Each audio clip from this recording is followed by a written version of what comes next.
ready to start working on it. And I said, you know, maybe I'll take you guys along for the ride. And today we're actually going to be switching out the light switch because my light stopped working. And I traced the wires and I checked all the fuses. Everything there seems to be good, so the next thing we're going to do is see if the light switch is any good. So I got a new light switch and that's what I'm going to be putting in. I also got my new vacuum gauge in, and we're going to be fine-tuning the carburetor, making sure everything is running good before I take it off to the exhaust guide next week, well, this coming Thursday I should say, to get the exhaust ran on it. There will be another video probably this weekend showing you guys the before and after clips of the exhaust while the vehicle is running and everything like that. And this weekend I'm also going to be fine-tuning the carburetor again to make sure that everything works in accordance to the exhaust. Alright, so without further ado, let me get you guys strapped to the head cam and let's start. Alright guys, I don't know how well you're going to be able to hear me because now the camera's in its case and the audio might be a little bit off from when it's not in its case. So yeah, I got my little phone right here, the iPhone 7, shout out to Apple, and let's get started. The first thing you guys are actually going to want to do is get a Phillips screwdriver, either the big one like this or a smaller one. On some of your trucks it might be a little different, I don't know. And you want to get under here, and there's two screws holding on the lower dash piece right here. You want to take those two screws out. If they fall, don't worry about it. It is what it is. You know, well, actually in my truck it is what it is because the previous owner kind of messed it all up. So but you want to wiggle that out of, and watch my phone fall in the process. But you want to wiggle that out of there. Me, I like to put all my screws inside of that lower trim piece and pick up the one that fell and put it in there also. And then I'll close the door, you know. Then you want to grab a flathead screwdriver. I have two here, 2 or 3 actually. No, I only have 2 right now. But you want to grab one of these, and there are 1, 2, 3, 4, 5, 6, 7, 8 flathead screws around the piece right here, the dash face, and you want to take those 8 flathead screws out one by one. You know, the best thing to do while you're doing this type of work or any type of work on your vehicle is, you know, just take your time, count your screws, make sure everything goes back the way it's supposed to. Don't try to force anything out of place. Don't try to make anything do what it doesn't want to do. Because I tell you something, things will break on cars. You know, after all, they are just pieces of machines held together with bolts and plastic and screws and stuff like that, and metal. So things will break. You know, the less things you break results in the more time you take. You know, if you try to rush something, you're gonna break something. It's not always destined to happen that way, but 99% of the time, if you rush things, you will break them. So a good skill is just to, you know, like, try to take your time with everything and make sure everything is, you know, going smoothly. I'm sorry if you guys really can't see because of the steering wheel and everything like that. I'm trying to line you guys up in my field of view so that it looks directly as it does on my like coming from my eyes. So yeah, I have my phone there just to see like what you guys are seeing. See if I have to adjust the camera a little bit or whatever the case may be, just to make sure that you guys are getting the best field of view, the optimal field of view, I should say. You know, just continue going along and don't drop your tools because that's not really a bright idea. But you know, once you get the last screw out, once you get the last screw out. This is a lot easier with a screwdriver, but I didn't want to drop it, so. Alright, so once you get the last screw out, I'm going to move my phone out of the way here, put it up here on the actual dash. And what you're going to do is you're going to want to wiggle this up and out at the same time, because you have to pass this little piece right here up and over, or up and to the side, depending on how your truck is. And you also have to wiggle the vents, like this one right here, out of place. So you see, these little vents right here is what I'm saying. They go into these holes right here. They're for your AC and your heat and stuff like that. So you have to pull out and up at the same time in order to get them out. So now we just rest that there. You grab your Phillips head screwdriver again, and there are 1, 2, 3, 4, 5 Phillips head screws. This is actually one whole entire unit, so that's why. At first, at first glance it would look like this is separate from that, but it actually is not. So yeah, shout out to Dodge for making things super complicated, like they always do. But let me put my phone back here so I can actually see what's going on, where you guys are concerned. And I don't know if you guys can see it, but it's way down there.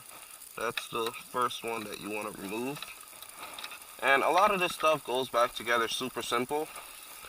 So don't worry about if something won't come apart. You just don't force it. If your screwdriver is too small and it's spinning inside of the screw head, you get a bigger one and, see, comes straight out. Always use the right tool for the job, guys, even if sometimes it's a little uncomfortable due to the steering wheel and everything like that, but try to always use the right tool for the job. And I'm sorry about the lighting on the outside with the, how do you call that, the sunlight and stuff like that. Actually, I'm gonna crack the window pretty soon here, but the only reason why I haven't yet is because of the coronavirus. I don't want to catch anything. That's why I'm kind of sitting in the heat here. I might just crack the window or take my jacket off, one out of the two. But you know what, give me a second, guys. Let me take my jacket off here. Like I said, be safe, keep your screws all in one place.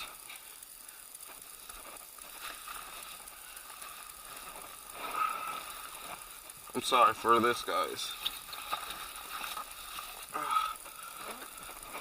But yeah, as we were doing before, you guys got rudely interrupted by my jacket.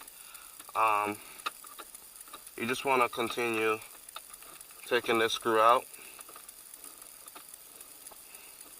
This is actually the last one out of the 5. So when you take it out, it pulls out.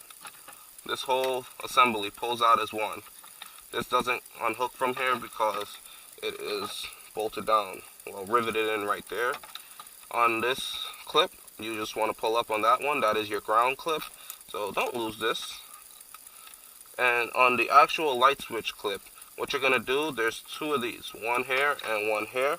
You want to push outwards, like pull them outwards, and push back at the same time. That's how you release it.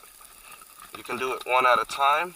They're kind of a pain in the neck to do, so like you see that one I just got, and it came back, so it's kind of a pain in the neck, but just take your time, and like I said, just don't break anything and you'll get it. I've done a bunch of these on older cars and stuff like that, that's why I know. But you see, now we have the light switch out. Now the way this works is, this right here is for your dome light. This operates on its own mechanism. When this little pivot ball, I guess you can call it, comes in contact with this, that's when your dome light comes on. And the rest of this right here is all your dimmer. This is all your dimmer, if your headlights have built-in dimmers.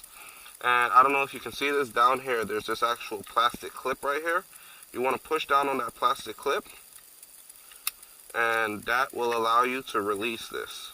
just wiggle it a little bit. You'll feel when it comes time to do so. Oh, sorry, wrong plastic one. This one right here is the one you want to push down on. And this will allow that to come out. It's hooked in with this right here. This is what locks it in place. When you push this in, it releases it. I don't know if you guys saw that. Oh wow, you guys did not see that at all. Let me just a little bit more for you guys. Alright, so I'm going to put it back in just so you guys can see what I just did. But this right here, this little metal push button, allows this to come out. It releases it. You just got to wiggle it a little bit and it comes right out. That's just a middleman, sorry. And then in order to get this out of here, what you want to do is you want to take your Phillips head screwdriver, stick it in the hole, and just turn.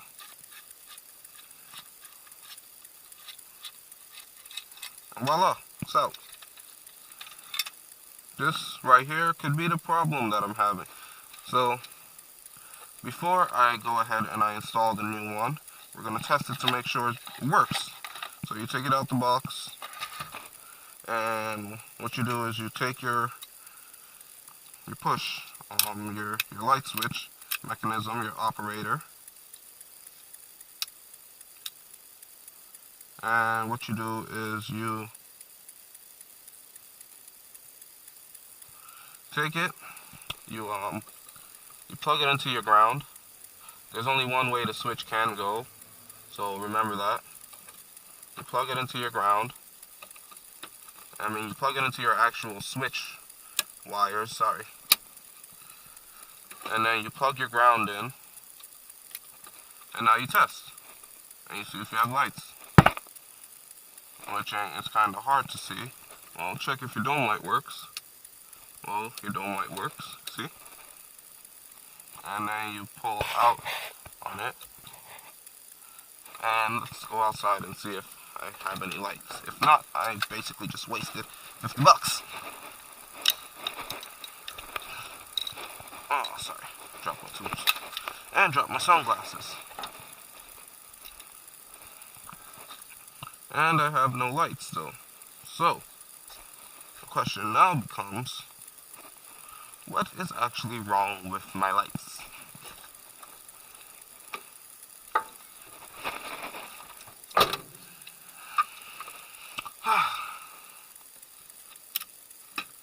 It is a little fatiguing, but you just pull this back out. Alright. You don't have to necessarily take that back off to put this back together. You can just put it back together. This little locator tab goes into this little slot right here, and you put that in there like so, and you drop this in here with a screwdriver. It's a lot easier when it's out, but since I don't feel like unclipping those clips again, I'm going to just put this in. Also, if you have no experience with putting things in with tools, please don't try that. You can easily cross-thread it, and it will be it'll be horrible if you cross-thread it. So you just want to make that tight, just tight enough, okay? Then you take your switch and you plug it back, you push it back in, make sure it operates properly, make sure you have your dome light, good. Then you slip everything back in. You grab your accompanying screws. Let me fix you guys here. You grab your accompanying screws. You want to try to at least start 2 of them by hand so you can locate everything.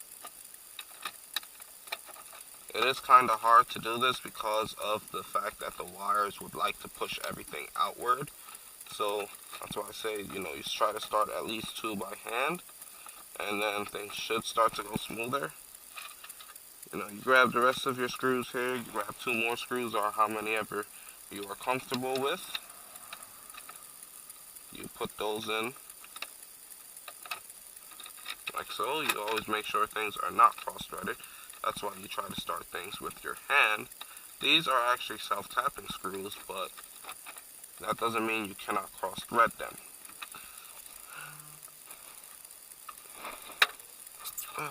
Sorry, I dropped one of my screws here on the ground. Then this screw right here, all the way on the bottom, it's just kind of like the pain in the neck screw. So it takes a little finagling to get it to where it has to be. And what I like to do is I actually like to use the screwdriver to get it in place. And when I get it there, I just go down on it. That's what she said. So, you want to do this in like a crisscross pattern because it is plastic and you can actually break this. So, you try to do it in crisscross pattern. And just take your time, like I said,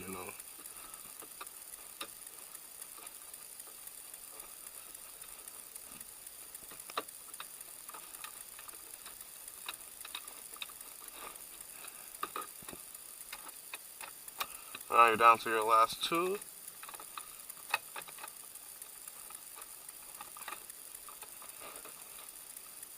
Last one.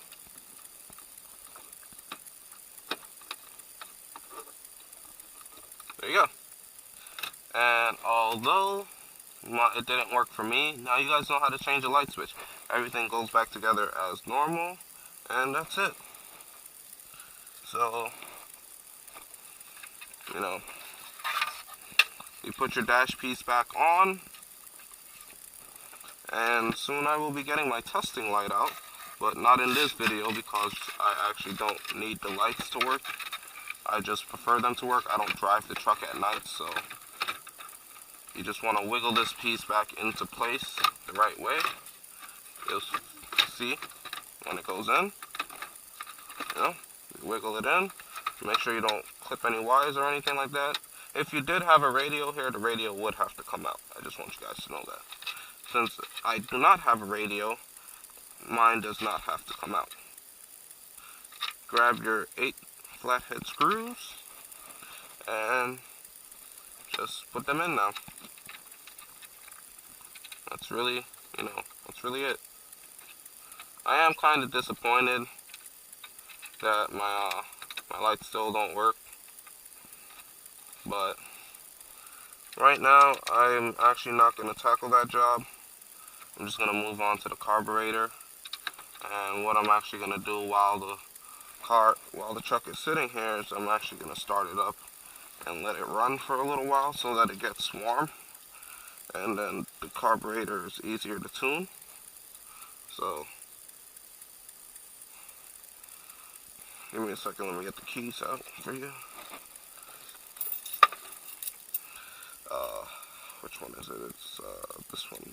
Nope, this one.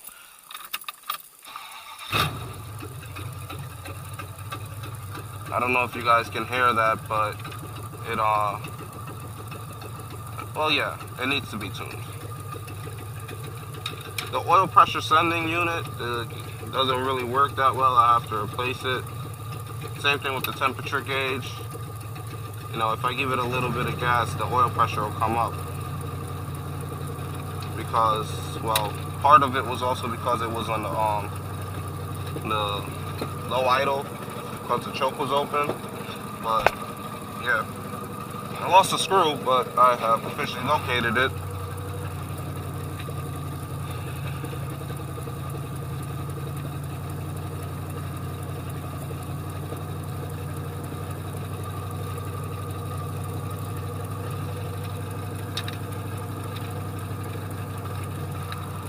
So now you take your flathead screwdriver and you just go around again in a crisscross pattern because this is plastic and you do not want this to crack. So you go from one corner to the next. This is just the way I like to do it. I like to do the insides first and then the outsides.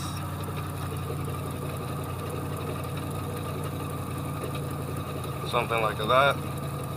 I like to do the X and the inside screws first, and then I go back to the outside screws and I perform the X again. So that's just my way. Everyone has a different method of doing what they do. You know, just do what you feel comfortable doing, and things will go a lot smoother.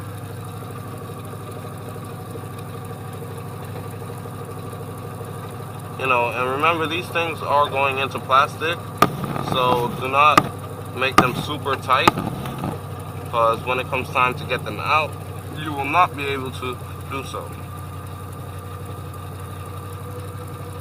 Now, the reason why we're letting the truck warm up is solely because it is carburetor tuning time right after I'm done with this right here. So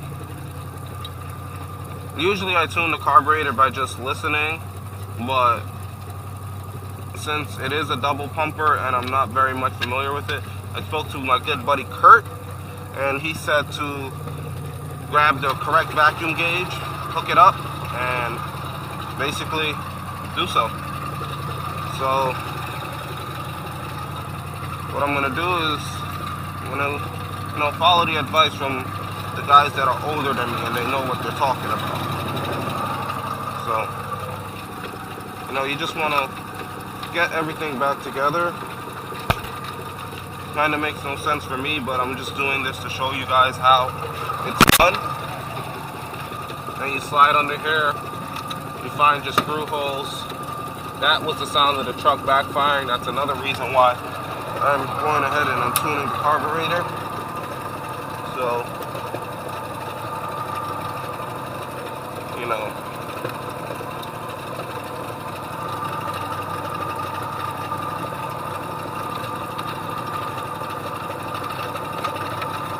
these holes are kind of hard to find. That's why I don't like putting these things back in.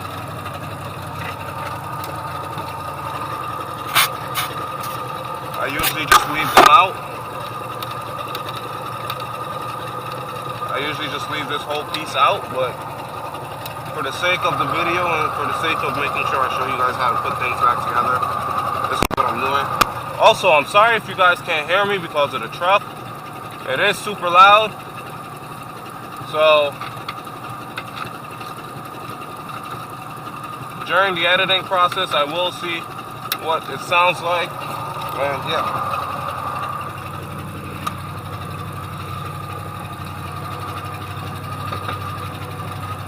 So what you do now is you take your old stuff, you put your old stuff in the box. Since this actually proves to be good still, I will be keeping this.